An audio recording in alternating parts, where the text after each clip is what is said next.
مساء الخير. وبصراحه جالي كومنت نرفزني جدا جدا جدا، فقلت طب انا هسيب الكومنت ده والله العظيم ده اخش اعمل لكم فيديو. الباشا بيقول لي انا نفسي افهم مين اللي دافع لك فلوس عشان تخش تهاجم مرتضى منصور رئيس الزمالك الشرعي وتهد استقرار الفريق.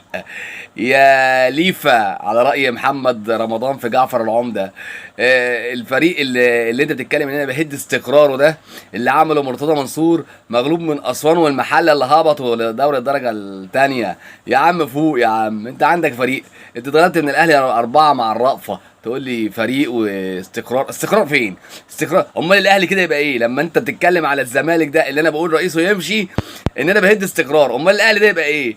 فوقوا فوق يا مضحوك عليكم، انتوا مضحوك عليكم اقسم بالله. الراجل ده عمل لكم خلل. انا هعمل لكم فيديو طويل هحكي لكم كل حاجه.